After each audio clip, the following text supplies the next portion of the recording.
Oh boy. Cool. Nice. Can you see the other thing that you found out? Is this important? No. It's been up for a couple days though, but it's okay. Okay. I don't think so. Okay, can I pull this out? I think it'll just be giant.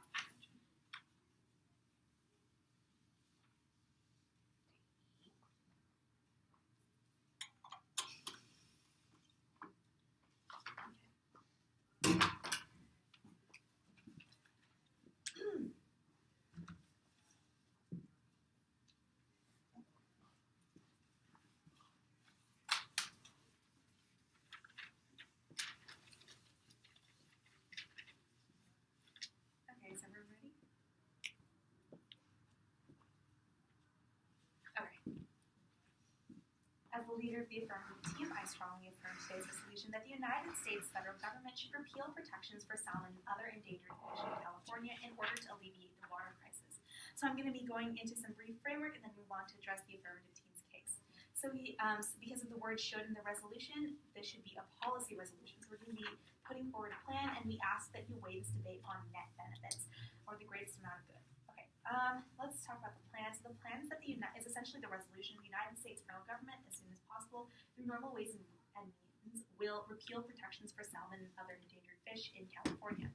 And the intention of this is to alleviate the water crisis. So right now, the protections for salmon and other endangered fish that we'd be talking about are like the laws already in place that prevent farmers and communities from pumping water out from certain areas where like these fish live. So we're going to be essentially doing that and allowing them to like pump from those areas. Okay. So our first contention is about agriculture and essentially prioritizing farmers. Yes. So is your plan going to repeal all protections or just some of the protections? Those particular protections? Pretty much those protections. Okay. So right now, California is like a huge player in like the agricultural. Yeah, they're a huge agricultural producer. We produce a lot of food for the United States, and we produce a lot of the surplus food also goes towards food aid programs, etc. Now we've actually been cutting back from like California farms in order to protect endangered fish, for example, like the Delta smelt. And so they've said that they've actually prevented like 800,000 acre feet of water from being used in agriculture.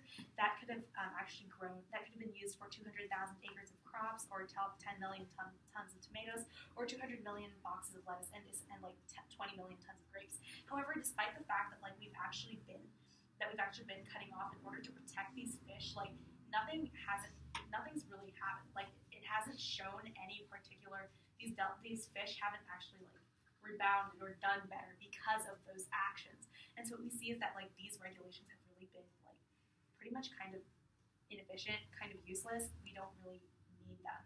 So, okay. The link here is that by passing the plan, we're going to be able to allow farmers to pump water from these areas, which means that we can increase our food production. We can actually use this water to produce food, and we're not essentially going to be asking farmers to cut back. And what's really important about this is that by curtailing the water supply for agriculture, we've lost like $1.5 billion and 17,000 jobs.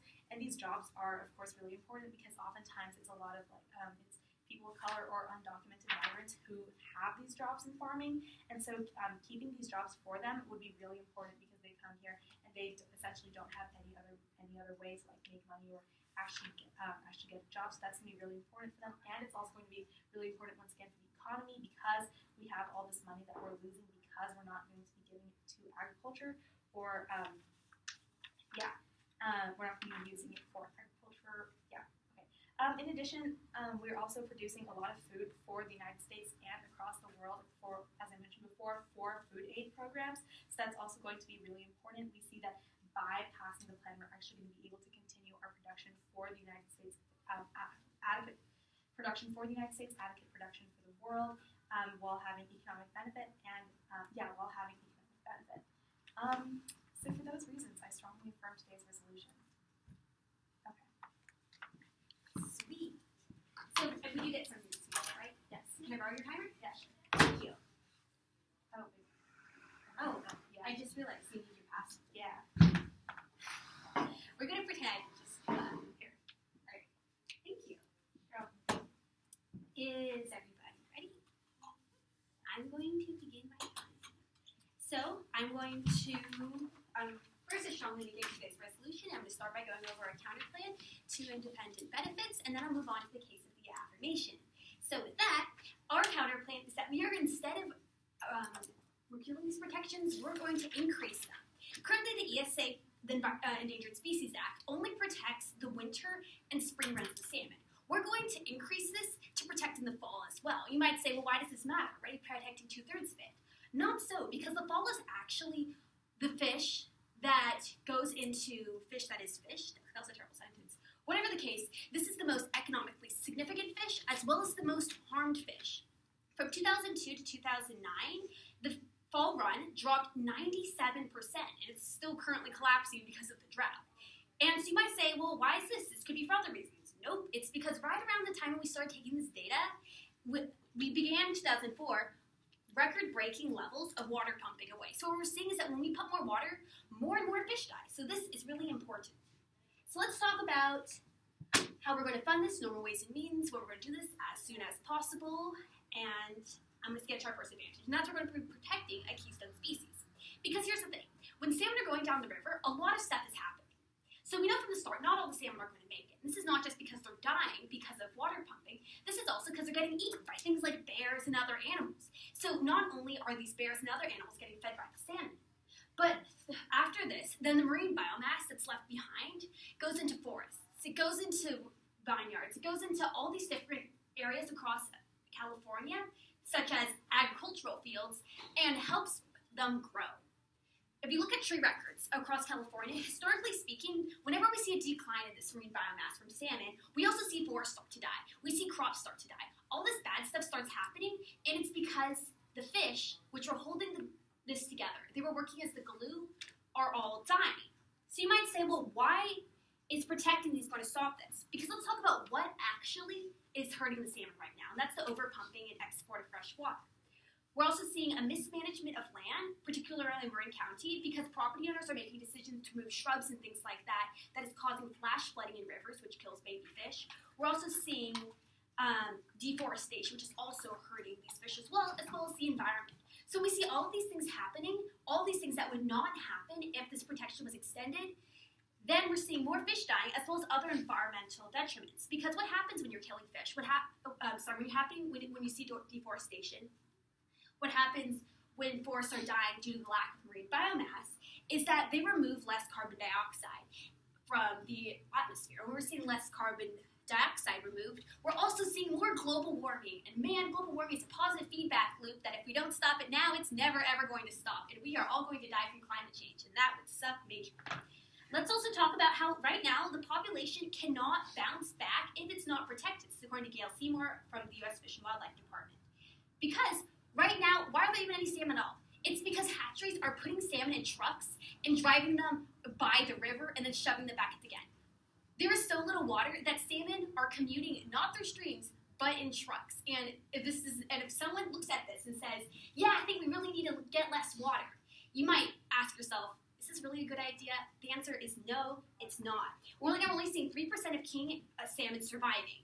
3%, as well as the coho, Lagunitas Creek is on the brink of extinction.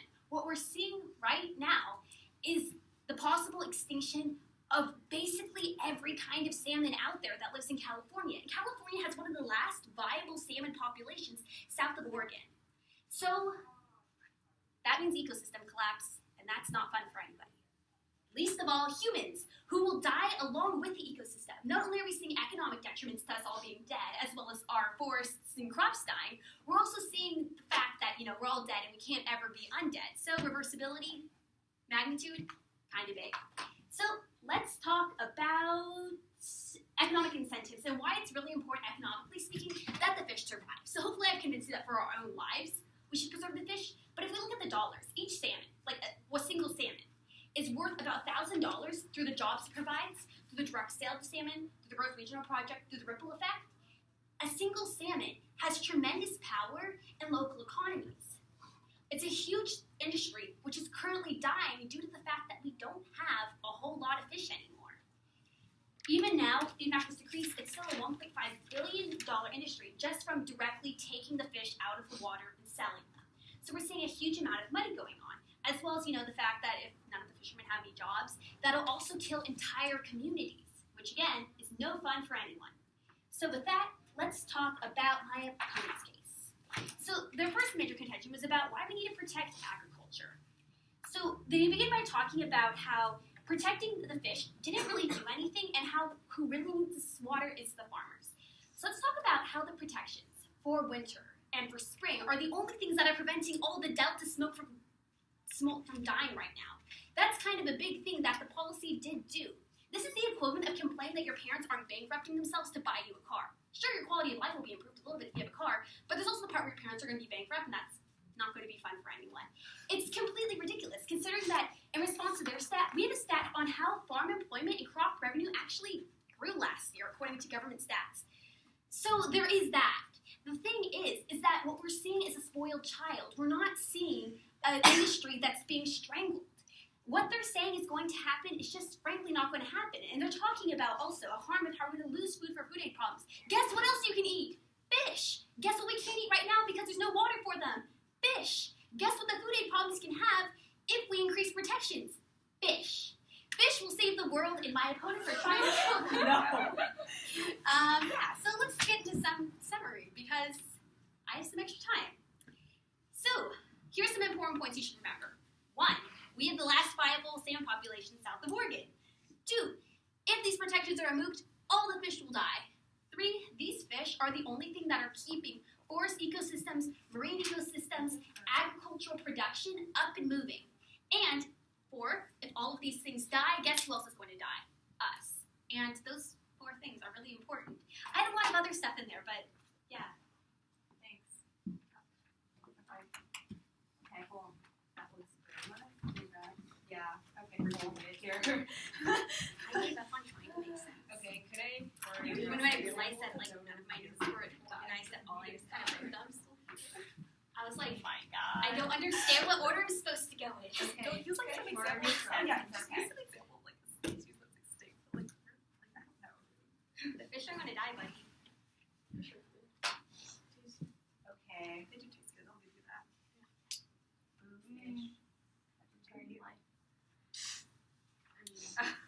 Get you and your trophic levels out of here. I respect your choices, but at the same time, like I like Fish. So. Okay, I'm gonna Nobody go really cares what you just spit. affirmative negation. Okay, Time. go back until you get to the negation case. Oh, Thanks. I'll give it back to you later.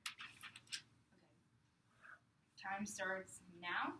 Once again, we strongly affirm today's resolution that the U.S. federal government should repeal protections for salmon and other endangered fish in California in order to alleviate the water crisis.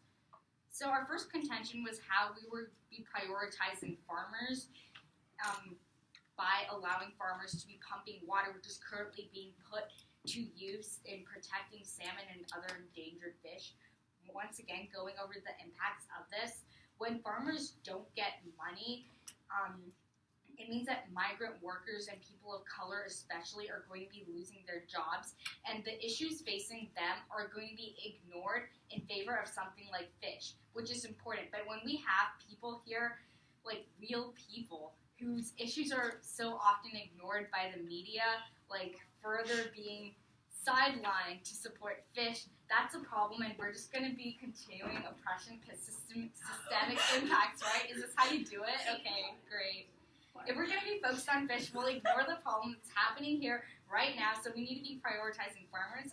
Now, also this would lead to starvation if we don't have enough food and like health problems, which once again would disproportionately affect the poor, which again, systemic impacts. Yeah, okay. So as a response to our first contention, they claim that the winter and spring runs are the only things that are being effective right now, and we can eat fish. Okay. First of all, California produces like half of the nation's fruits and nuts, according to Bloomberg. So what we see is that if we want people of America to be living a balanced and healthy diet, we need to be focusing on California's agriculture. And while fish are important, and they are important, and we need to be looking to protect them, what we need to be looking at first is farmers, real people right now who are unable to earn their livelihoods, real people right now who don't have access to food, because the impact of this is more immediate than the impact of these fish becoming extinct. So now I will be going on to the counterplan and negation case. Oh, here. So, I only have one thing. yeah. Okay. So what we're going to be doing is a perm, do the affirmation plan of repealing protections so that farmers can get water until the drought until we get over the drought, and then we will implement the negation counter plan of protections for salmon in winter, spring, and fall. So, yeah, sure. Okay. So, yeah, we see that these are not mutually exclusive because we're doing it at different times. We're going to be repealing protections now and then doing it later, so clearly we can be doing both. So the impact of this is that right now we can deal with the problem of farmers not getting enough water. We can deal with the problem of losses to our agriculture and job loss, while at the same time we can be prioritizing our fish as well later. So it's unlikely that these fish are going to become extinct because we will be putting protections in place later. Yeah, so pretty much the negation case, your first contention was that fish are a keystone species and they're being hurt by the overpumping. Okay, first of all, it's farmers that are being hurt the hardest by this drought. The impact that they face is more immediate than the impact that the ecosystem faces.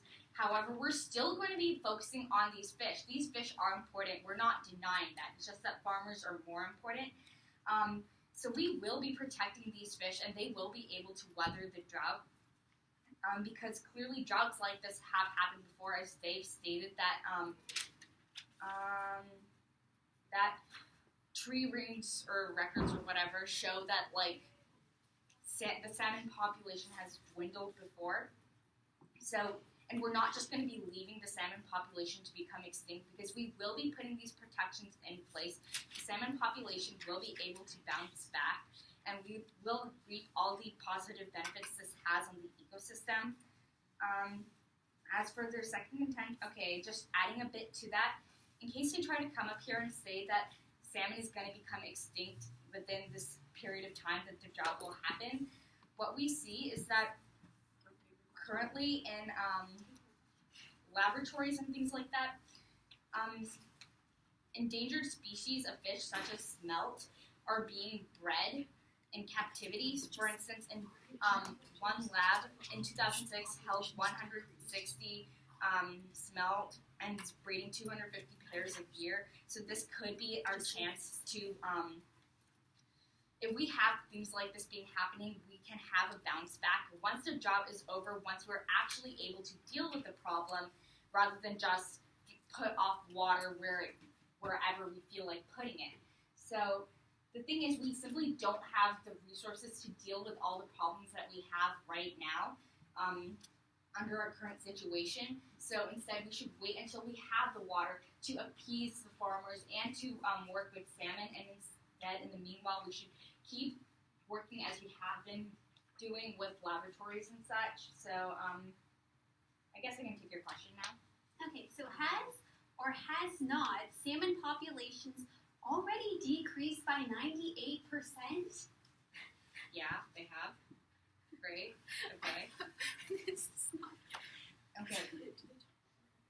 As for their second intention of economy, which I'm talking about now, so they claim that salmon is important to economies, and yes, we agree. However, you know what's also important? Oh, God. Agriculture. Okay. In fact, agriculture was $42.6 billion of revenue for California in 2002 sales before the drought. And we see that we've been taking a loss to this industry, which is just going to grow if we keep prioritizing salmon over agriculture. And we're not totally obliterating the salmon market, because we are going to be prioritizing once the drought is relieved and we have the resources to do everything that we want. So what we see is that under the affirmation term, we get all the positive benefits of protecting agriculture and protecting salmon.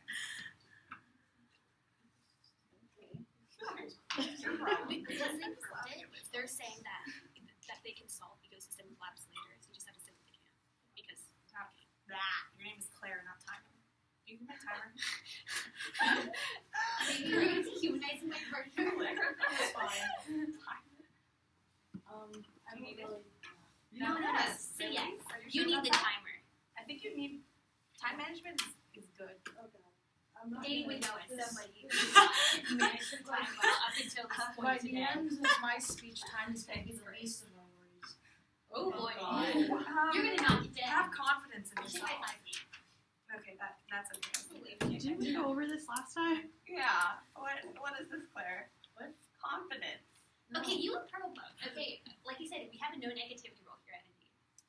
The N in ND stands for no negativity. You really make it. Fine, no downers. That's what it stands for. I should. I might not get it. Okay, just remember your name. At least like see stuff like that. Anything Oh, we bad have happens, you just at it. yeah, just write it. Have confidence. Do you need some pump up music before you? No. No. No. It's the. I just need to resolution.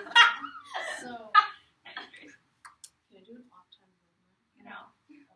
Oh, Lily. I mean, she's the dictator, so she Oh, gets the true. final word. Dictator without So, dictator. time starts now. As a brief roadmap, I'm going to first go over a refutation, to their refutation to our contention. I know it's tedious. This is why and it's then on time. I'm going to go over their refutations to our contention, and then I'm going to address the stuff about counterplan and the perm. So, I strongly negate the resolution that the USFG should repeal protections for salmon and other endangered fish in California in order to alleviate world water crisis.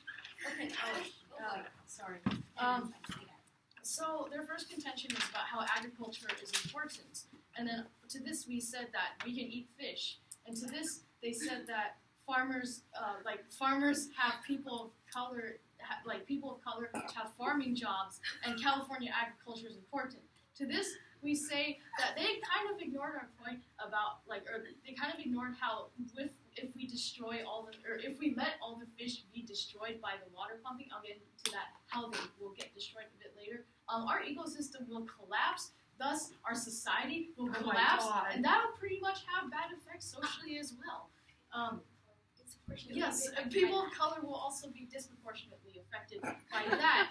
So, and also the fish industry does give jobs as well. I'd like to acknowledge that. It's not like the fish just hop into our hands for us to eat them.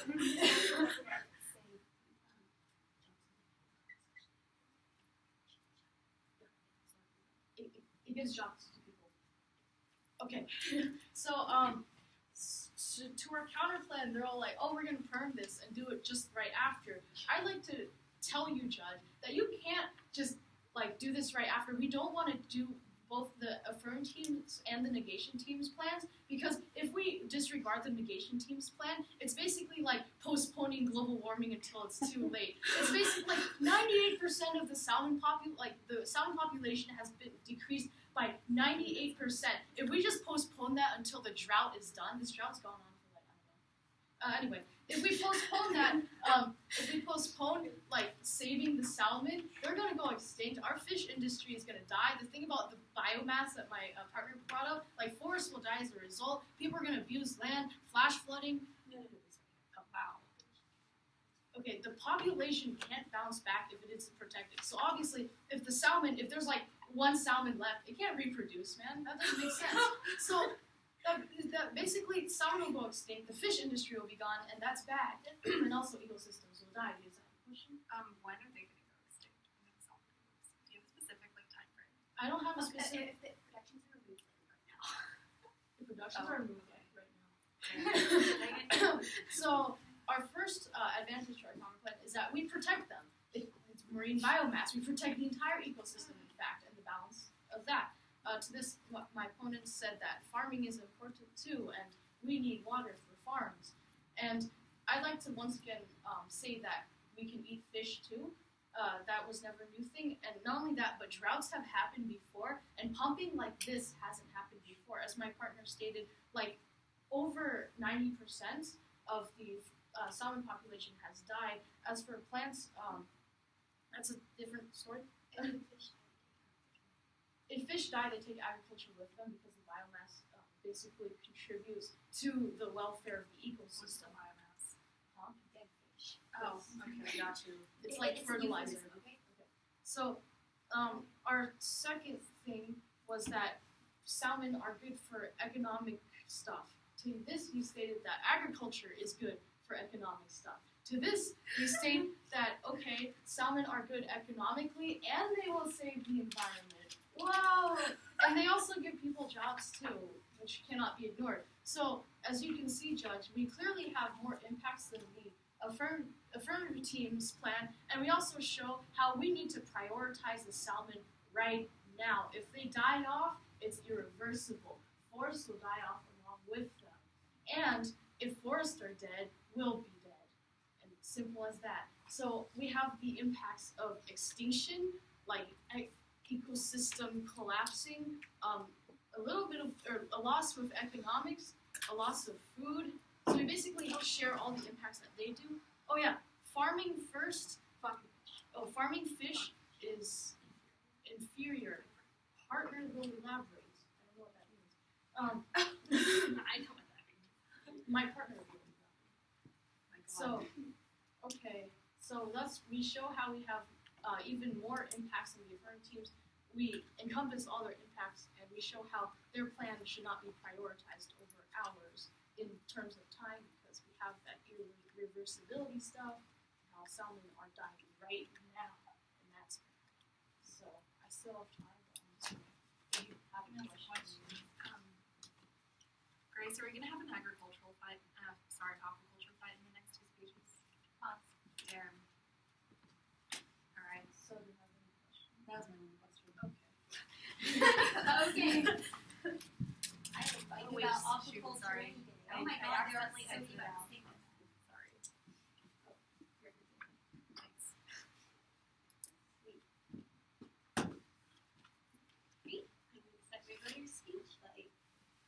So I still strongly negate today's resolution and get into my three independent voting issues. And the first one is pretty succinct. It's we're all going to die right now. And this is talking about how if my opponent's plan goes through, we will all die right now. So let's talk about why that's a thing, because that sounds like a really big claim to make. So let's talk about, firstly, why their perm would work, because that's the only response they have to the fact that the ecosystem will collapse if fish die. So I have a couple issues with this. One, the protections in place right now are already inadequate, yet they are the only thing protecting all the fish from being dead right now. It is thanks to the winter and spring runs of fish that we have any fish. And if we remove these protections, we will not have any fish at all. Increasing these protections is the only way to protect these species. And without protections, they will not be around in a couple years for us to save. I'm pretty sure I have this exact quote from my first speech. If removed, we'll die. Because here's the thing. Remember when I quoted Gail Seymour in my first speech? That quote still holds. The population cannot bounce back if not protected. And my opponents argued, like my partner said I'll elaborate on how we can have farmed fish and then we can put that out in the wild and it'll be all really great. Except the fact that farmed fish totally suck. So let's get into that. So they have a lot of different things that are wrong with them. Just like how agriculture is here on land, when you cram a bunch of animals into a crowded area, feed them a ton of food that's bad for them, feed them a ton of antibiotics that also aren't that great for them, as well as never let them move at all, bad stuff starts to happen. You see an increase in things like sea lice, which is exactly what it sounds like, as well as other parasites. So you're seeing parasites in your food, and you're wondering, hey, that sounds like a great idea, right? No, that's not a great idea. Let's also talk about the fact how fish that grow in aquaculture also are in general bad for the environment, because what you're seeing is when the nutrients, after the fish are done with the water, right, you have to keep on pumping the water through. the water that's removed from them is full of nutrients from fish waste. So what happens when this fish waste gets into the environment is what you see is called an algae bloom. And so what happens is all these nutrients temporarily get algae really, really, really into high production, and then once all these algae die, because, there's a ton of them, because the algae are taking all the nutrients, all the oxygen from overproduction, you see all the other fish in the ecosystem start to die. And then you see the algae die because they've got nothing to consume. So everything's dead, and it's because of aquaculture. Isn't that terrible? Yep, that's what the affirmations plan is trying to do. So we've gone over why we need to do this right now. We're going over why we can't just put these fish in later after all the fish have already died. And let's talk about what's going to happen in the meantime should these fish not be around. We're going to see ecosystem collapse like we've talked about, which is also going to hurt farming. And we're also going to see an increase in global warming, which again is a positive feedback loop, right? When the temperatures rise, the rate of decomposition speeds up, which creates more carbon emissions, and then that creates temperatures to go up, and so on and so forth. For every time my opponents let a fish die, we see global warming speed up that much more. And we can't just turn down the thermostat. That's really not how it works. So let's get into the second voting issue. That my opponents have consistently created a false dichotomy throughout this debate in two areas. The first is that they are saying that you have to choose fish or you have to choose agriculture. However, I'm going to talk about how you can choose both fish and agriculture, but choosing agriculture means you get nothing. So, when you choose fish, what you're choosing is an increase in marine biomass to farms. So when you see farms having more of this natural fertilizer, you're seeing even more growth. You're seeing less of a reliance on synthetic pesticides. You're seeing more of an increase in how healthy the crops are, how much they can produce, creating more jobs. You're seeing this huge agricultural benefit as well as an economic benefit. In addition to the fact that the world isn't ending. If you choose agriculture, all the fish die, and because the fish aren't around, all your farms die. Pretty straightforward. They're also talking about how their plan is the only one that has systemic impacts. Let's talk about how societal collapse is most likely to hurt people of color the most. If they're marginalized now, think of it's how it's going to be in the future when we don't have anything. Isn't that going to suck a lot? Yes, it is. So we kind of knock each other out on that one. So thirdly and finally, we need to talk about how the world's going to end versus a temporary boost to agriculture. Yay! Back to my parent analogy about how your parents aren't bankrupting themselves to buy you a car. Their plan is that, after your parents are bankrupt, you can sell the car and maybe we'll get something out of it, pay back everything that we have. I guess we're ready for bankruptcy. Maybe they reopen debtor's prison just for your parents because they're that much in debt. Either way, this is a colossally bad plan, and unlike bankruptcy, global warming and ecosystem collapse aren't reversible. So it's even worse than that analogy. So do you feel like a selfish kid yet? You should. And if you do, please vote nay. Don't sell the car, man. Oh my god.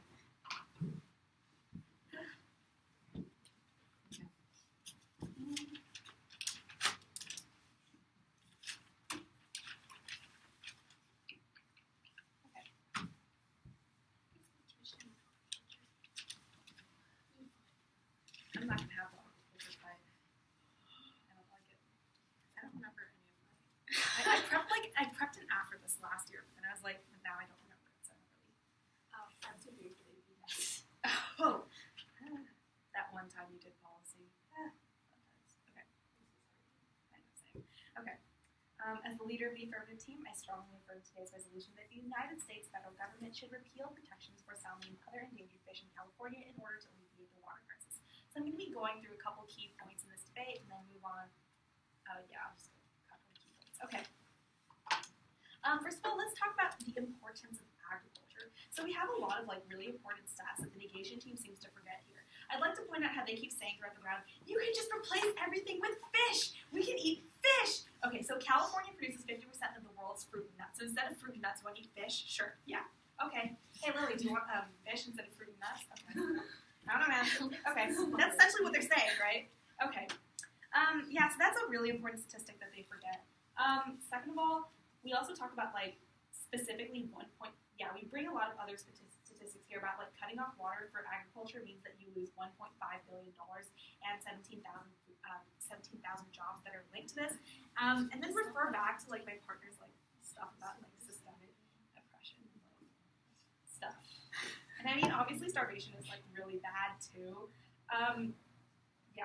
So what we can see here is that food production, especially California food production, is really important. We can't just like replace everything with fish. That's not how it works.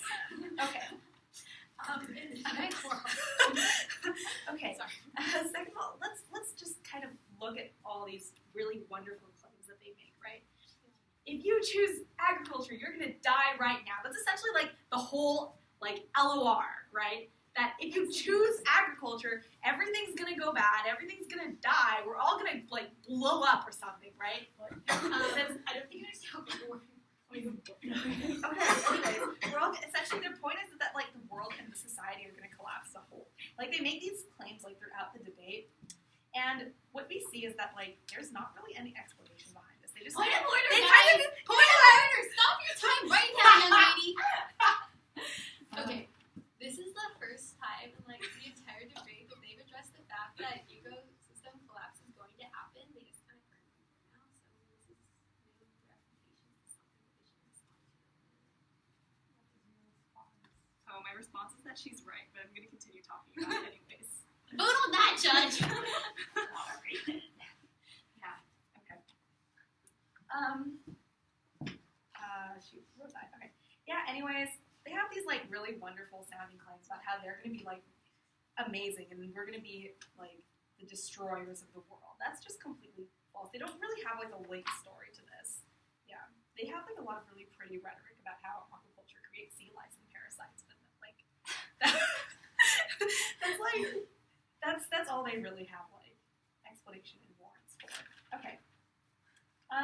Let's talk about the perm now. So a fundamental misunderstanding that the negation team has made about this is that we're going to be doing both of these like at the same time, right? They don't. Okay, first of all, they don't really give you like any evidence or any reason why like fish are going to die right now. Like, what are your statistics? What's your evidence behind this? Yeah, don't point of order me. This is just going to not get. It's not going to end if you keep point of ordering me. Okay. Okay. So once again, the perm that my partner brings up in her speech is that we do the affirmative team's plan, which means that we help out agriculture, which is currently like struggling because they had to cut back on water. And then after the drought is over, we pass the negation team's counter plan in order to help fish. Thanks. Nice to know you got that for my speech. You literally gave it to me to read. Okay. Is So, this thing I'm asking for, Daeny? okay, anyways. So what we can see is that with the perm, we're going to be able to get like all of the benefits that we're talking about in today's debate. We're able to get the affirmative team's benefits that we get when we talk about the importance of agriculture, but at the same time, we're also going to be able to protect keystone species and get this economic benefit from like economic incentive from salmon and from the salmon industry. So what we can see is that the perm still stands here. It still works right now. They tell you in like their later speeches that this is essentially like postponing global warming and that they're going to go extinct. Once again, they don't really have like any evidence for this. Yeah, I know. I'm not going to point of order you being wrong. Thanks. Okay. Thanks, Grace. Okay. Yeah, I think that's all I really had to talk about. So for these reasons, I strongly affirm today's resolution. Okay. Anyways, Daeny, so what was that about reading my... What did your flow even say? She has 3 sentences from my PMR. Oh no, I was trying to get you to read the thing on top.